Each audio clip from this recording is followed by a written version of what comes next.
groupe avant? Allez, quand vous voulez. Comme ça Allez-y. vous arrange. Le groupe. Allez, Placide Fabry, Menadier, Bonnet, Guidi, Acquisson, Guevara, Harris, Etoga, Janet, Ducrot, Vincent Maggio, Tito, Mitramon, Ississé, Boutra, Rodriguez. Pas d'absent. Non. Coach, on imagine qu'avec ce 5e match en 14 jours, les jambes commencent peut-être à être lourdes. Comment vous l'avez senti votre groupe avant de ce déplacement à Caen? Non, écoutez, on a bien récupéré là sur les 2 derniers jours. Ce matin, on a fait une séance dynamique. J'ai trouvé qu'il y avait du répondant. Donc voilà, on est prêt pour jouer ce match. Alors, Benoît Thavenot, pour revenir sur ce match, sur ce dernier match, selon vous, qu'est-ce qui n'a pas fonctionné avec le recul pour ne pas avoir cette victoire? Parce qu'on a vu qu'en seconde période, vous aviez eu plein d'occasions pour l'avoir. Déjà, on a encaissé 2 buts évitables. Voilà, on a moins bien défendu sur cette première mi-temps. Après, encore une fois, sur cette seconde mi-temps, on n'a pas validé toutes nos occasions, mais voilà, c'est une période comme ça, il faut qu'on progresse. J'ai plus de regrets sur les 2 buts encaissés, moi, sur ce match-là, que sur les situations manquées. On entend souvent les coachs dire, même si on ne gagne pas, il faut au moins prendre des points pour avancer. C'est ce que vous dites aussi? Non, là, ça me fatigue un peu. Le match nul, il me fatigue. Je vous dire, franchement, ça commence à s'amuse. Alors après, si on faisait des matchs nuls à l'arrache, je serais content de les prendre, mais on fait des matchs nuls où on peut espérer un peu mieux, donc j'espère enfin valider. Après, on reste sur une série où on ne perd pas non plus, c'est la réalité. Voilà, on a fait 10 matchs, 11 matchs, on n'en a pas du qu'un. Mais on aurait dû transformer, sur 6 nuls, on aurait dû en transformer 2-3 en victoire. Et ça change le championnat. Comment vous trouvez cette équipe de Caen? Elle a un effectif assez intéressant, des résultats qui le sont moins. Ouais, c'est une équipe qui est construite pour exister dans ce championnat, pour jouer le haut. Ils ont mal démarré, maintenant la qualité de joueur est existante. Donc à nous de faire le match qu'il faut pour les contrarier, mais c'est sûr qu'ils ont un effectif de grande qualité. Alors, le problème pour vous avec tous ces matchs rapprochés, c'est que vous avez moins le temps de travailler sur les détails, et notamment sur la finition, qui, on le sait, peut poser un peu souci côté sporting. Malgré tout, quel est le travail spécifique que vous faites sur la finition auprès de vos attaquants? Bon, on essaie de terminer un peu chaque entraînement par un petit travail avec Lilian, Miguel. Voilà, après, sur les 15 derniers jours, ça a été un peu plus compliqué. Après, vous savez, travailler la finition à l'entraînement et avoir le bon geste en match, c'est quelque chose de différent parce qu'il y a les émotions qui rentrent en compte. Voilà, pour revenir sur Félix. Félix, il a cette occasion incroyable contre Annecy où là, dans la gestion des émotions, il se tend et il n'a pas le bon geste. Il a ce ballon sur le ballon de Julien là, à Pau, où avec de la spontanéité, peut-être il peut se passer des choses. Par contre, sur l'occasion qu'il a contre Rodez, je trouve qu'il fait le bon geste. Voilà, c'est le gardien qui sort l'arrêt. Par contre, la constante sur ces trois situations, c'est qu'il fait à chaque fois le bon appel. Donc, il faut aussi voir ce qu'il fait de bien. Et ça, pour en revenir à l'entraînement, c'est les conditions de match qui font qu'on est capable de le réussir ou on n'est pas capable de le réussir à un moment donné. Et quand il aura marqué enfin ce premier but à Florian, Félix, je suis sûr qu'il y en aura d'autres. Justement, pour parler des attaquants, pour approfondir un peu le sujet, sans compter le demi-match à Ajaccio, 47 tirs contre Clermont, Annecy Clermont-Pau. Et donc la dernière rencontre à domicile. Que 3 buts marqués. Est-ce que vous êtes plutôt dans le camp des optimistes en vous disant malgré tout on se crée beaucoup d'occasions, ou que 3 buts marqués sur 47 tirs, ça vous inquiète un petit peu quand même? Non, inquiet non.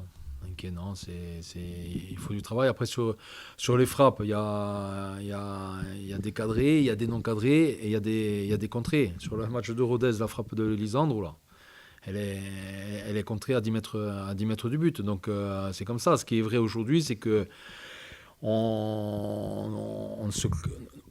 ne convertit pas assez nos situations en réelle occasion. Voilà, parce que à un moment donné, c'est les conditions de jeu qui font ça. C'est l'état psychologique du joueur à ce moment-là qui fait ça. Après, je pense que c'est quand même mieux de se créer pas mal de situations que pas. Mais maintenant, il faut essayer d'être plus efficace. Mais l'efficacité, c'est le travail, mais c'est aussi à un moment donné la maturité du joueur. c'est la qualité du joueur à l'instant T. À quel type de match vous attendez du côté de Caen? On a vu sur le dernier Rodez une équipe assez joueuse qui venait vous presser. À quel type de match du côté de Caen vous attendez? Ouais, c'est complètement différent. Rodez, c'est très très spécifique. Ce qu'il propose, c'est très bien. C'est une équipe, Caen, c'est une équipe organisée avec des individualités. Voilà, qui, suite à la blessure d'Envila, ils ont essayé d'un peu de changer. Ils sont passés à 3.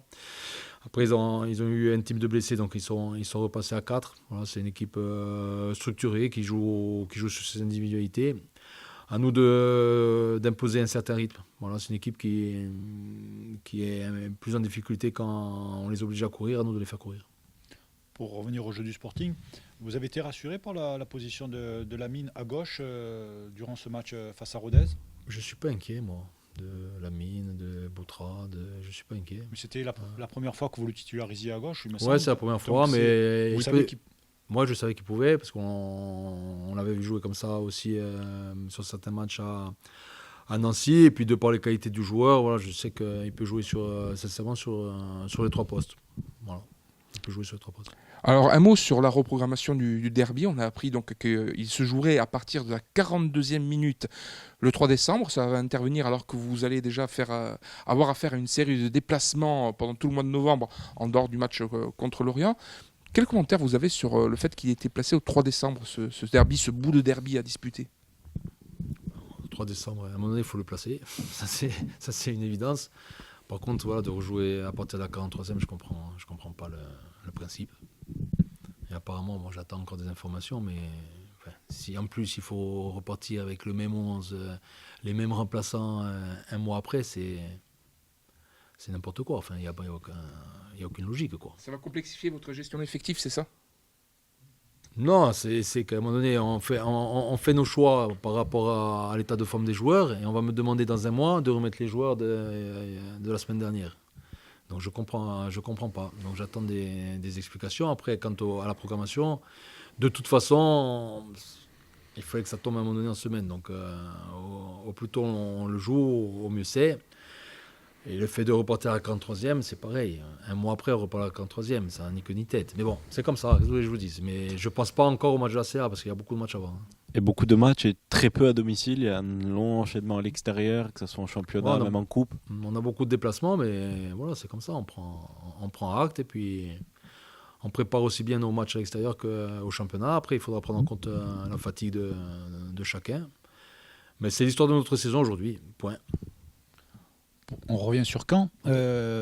Contre Martigues, plus ou moins, ils ont fait 2 matchs différents, puisque je crois qu'ils étaient à 3 au début, ils sont repassés à 4 en défense, il me semble, en seconde période. Non, ils ont démarré à 4, mais par contre, ils sont passés à la 60e, ils sont passés avec 2 attaquants, avec Koulibaly et Mendy.